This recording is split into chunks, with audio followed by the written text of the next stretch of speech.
Party, सांप का विष एल्विश। आरोपों की हकीकत क्या है, इसकी तफ्तीश हो रही है। सांपों के जहर वाली पार्टी का मेन एक्टर कौन है, इसका पता लगाने के लिए नोएडा पुलिस मशक्कत कर रही है। लेकिन इस हाई प्रोफाइल केस से अब तक 5 कैरेक्टर सामने आ चुके हैं। पहला कैरेक्टर एल्विश यादव का है, सांपों के जहर की तस्करी के मामले में जिसके खिलाफ जांच चल रही है। दूसरा कैरेक्टर राहुल यादव है, जो इस केस में अब तक मुख्य आरोपी के तौर पर निकलकर सामने आया है। लेकिन नया और तीसरा कैरेक्टर जुड़ा है एक्टर फैजान अंसारी, जिसने एल्विश को ड्रग सप्लायर बताया है और मुंबई के पुलिस कमिश्नर को एक कंप्लेंट लेटर लिखा है। चौथा किरदार ओटीटी फेम मनीषा रानी का है, जिस पर फैजान ने आरोप लगाया कि मनीषा रानी भी सांपों के जहर वाली पार्टी में इन्वॉल्व है। और पांचवा किरदार डॉली का है, जिसके हवाले से फैजान अंसारी एल्विश केस में मनीषा रानी से जुड़े दावे कर रहा है। मैंने पहले भी कहा कि एल्विश यादव एक ड्रग डीलर है, अभी भी कह रहा हूं मैम। मैं ये आरोप लगाया मैडम उसमें कि एल्विश के अगेंस्ट अरेस्ट वारंट होना चाहिए। सांप की तस्करी एल्विश यादव करता है। मुंबई में भी कितनी पार्टीज हो रही हैं, उस पार्टीज में मैंने उसका नाम सुना है। कितने लोगों ने कहा है कि एल्विश ये करता है। कुछ समय पहले गोवा में बहुत बड़ी रेप पार्टी हुई थी, उसमें काफी लोग अरेस्ट किया गया था। मैं उसके लिए भी श्योर हूं कि एल्विश यादव का नाम उसमें भी कहीं ना कहीं था। तो पुलिस से मेरी रिक्वेस्ट है कि जांच करिए। जी, मनीषा रानी का भी जो भी एल्विश कर रहा है सांपों की तस्करी में, मनीषा रानी का भी इन्वॉल्वमेंट है, क्योंकि मुंबई में काफी जगह दोनों को सिर्फ साथ देखा गया है। टाइम्स नाउ नवभारत के पास फैजान अंसारी की शिकायत की कॉपी मौजूद है। फैजान ने एल्विश यादव और मनीषा रानी पर लगाए आरोपों को 1 हफ्ते में साबित करने का दावा तो किया, लेकिन फैजान ने किस बिना पर यह इल्जाम लगाया, उससे जुड़ा सबूत वो नवभारत के कैमरे पर पेश नहीं कर सका। फैजान अंसारी ने एल्विश और मनीषा रानी पर यह संगीन इल्जाम तब लगाया है जब एल्विश यादव को नोएडा पुलिस की ओर से पूछताछ का नोटिस भेजा गया। नोएडा पुलिस एल्विश यादव से जल्द पूछताछ करेगी। जानकारी के मुताबिक नोएडा पुलिस इस केस में आरोपी राहुल यादव को रिमांड पर लेने के बाद एल्विश से सवाल जवाब करेगी और फिर आमने सामने बैठाकर दोनों से सवाल जवाब होंगे। फिलहाल जो है वो इन्वेस्टिगेशन अभी थाना 20 से चल रही है और उसमें एक अनुभवी आईओ को लगाया गया है और इन्वेस्टिगेशन का जो है वो दायरा जो है वो बढ़ाया गया है। उसमें काफ़ी लोगों को जो है वो सभी तरह के एविडेंस कलेक्ट करने के लिए बताया गया है और जो एक्यूज्ड जेल भेजे गए थे उनका पुलिस कस्टडी रिमांड जो है अप्लाई किया गया है। इस मामले की जांच जैसे जैसे आगे बढ़ रही है, कई चौंकाने वाली चीजें सामने आ रही हैं। फिलहाल पुलिस का ये कहना है कि उन्हें कुछ लोकेशन के बारे में पता चला है जो कि दिल्ली और राजस्थान के हैं और ये भी पता चला है कि इन जगहों पर पार्टियां हुई थी। ऐसे में नोएडा पुलिस की एक टीम उन जगह पर जाकर वहां के सीसीटीवी कैमरे की फुटेज को खंगाल सकती है। इतना ही नहीं, नोएडा पुलिस की एक टीम जो है वो टेक्निकल एविडेंस कलेक्ट करने में जुटी हुई है।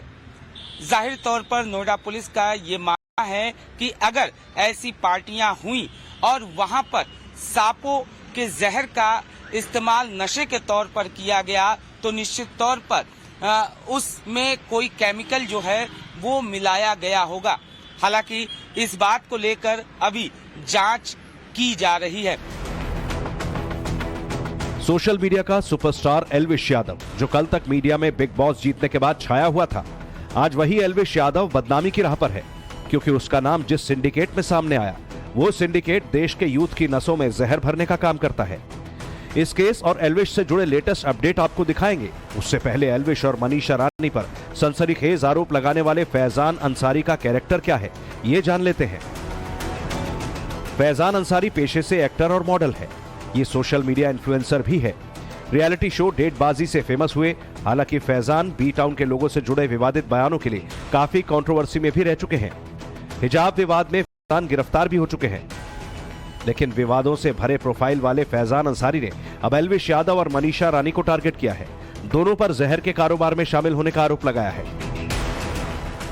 1 वीक के अंदर ये साबित कर दूंगा कि मनीषा रानी भी इसके अंदर इन्वॉल्व थी। मैं पूरे इसी छानबीन में लगा हुआ मैम। बट मनीषा रानी एल्विश यादव की सबसे क्लोज दोस्त मानी। तो मामले में एक्टर फैजान अंसारी ने मनीषा गानी पर लगाए गंभीर आरोप के बाद एक जिम्मेदार न्यूज नेटवर्क होने के नाते हम मनीषा गानी का भी इस मामले में और इस आरोप पर पक्ष जानना चाहते थे, लेकिन अब तक हमें मनीषा गानी की तरफ से कोई भी आधिकारिक बयान, स्टेटमेंट या क्लैरिफिकेशन नहीं मिला है।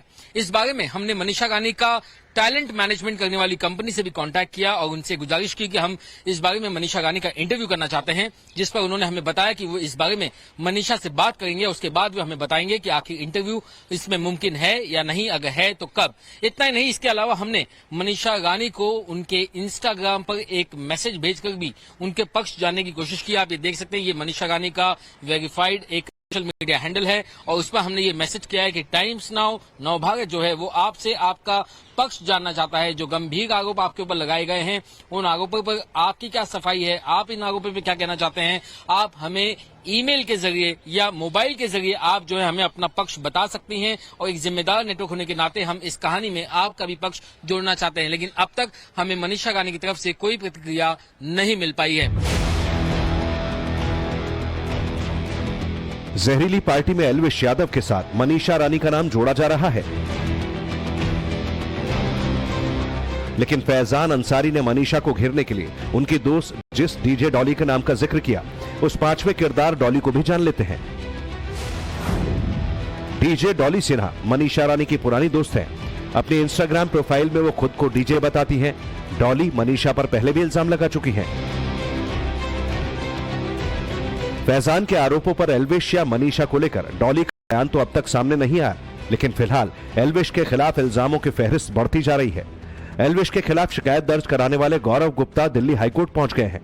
गौरव ने अर्जी दाखिल कर सुरक्षा की मांग की है। आरोप है कि उन्हें लगातार जान से मारने की धमकी मिल रही है। इसमें जो कंप्लेनेंट है उनको कंटिन्यू धमकियां आ रही हैं। वो लोग थ्रीट में जी रहे हैं, अपने घर से निकल नहीं पा रहे हैं, जो इसमें कंप्लेनेंट है। अब ऐसी स्थिति में जो एक आदमी मीडिया इन्फ्लुएंसर है, उसके ऊपर एफआईआर होती है, एफआईआर में उसका नाम आता है। इन दोनों स्थितियों में अगर कंप्लेनेंट के साथ कोई अनहोनी घटना घट जाती है तो इसके लिए कौन जिम्मेदार होगा? नोएडा पुलिस, एल्विश यादव या कोई और?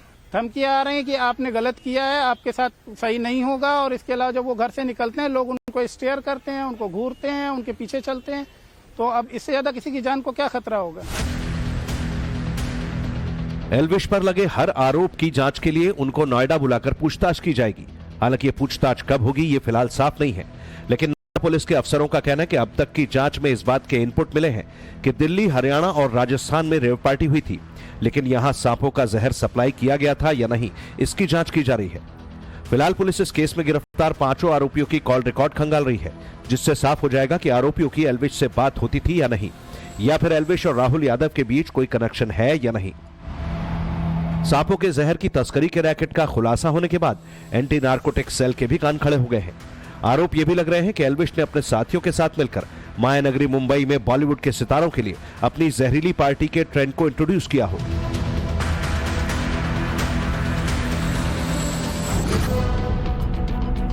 बिग बॉस ओटीटी जीतने के बाद एल्विश यादव ने लगातार मुंबई में कई पार्टीज की, जिसमें कई सेलिब्रिटीज भी नजर आए। तो क्या एल्विश यादव ने जहरीली पार्टी के ट्रेंड को मुंबई में भी पहुंचाया? क्या बॉलीवुड सितारे भी जहर के इस नेक्सस का हिस्सा हैं? क्या एल्विश यादव के कहने पर पार्टी में मौजूद बॉलीवुड सितारों को इनाम मुहैया कराया गया? एल्विश ने बीते दिनों मुंबई में कितनी पार्टी अटेंड की? इस पार्टी में कौन कौन से सितारे शामिल हुए? इन सवालों का जवाब मिलता है तो उसमें कुछ भी संदिग्ध पाया जाता है तो एल्विश यादव के सामने नई मुसीबतें खड़ी हो जाएंगी। इस हाई प्रोफाइल केस की जांच लगातार जारी है, लेकिन एल्विश यादव को लेकर पूरे देश में बहस छिड़ गई है।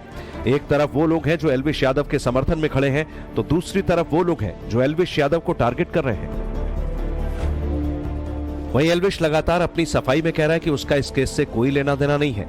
नोएडा पुलिस भी इस केस की हर एंगल से जांच कर रही है ताकि कोई बेगुनाह न फंसे और आरोपी पुलिस के शिकंजे से बच न सके। नोएडा से अनुज मिश्रा और मुंबई से राकेश त्रिवेदी के साथ bureau report, times now Navbharat.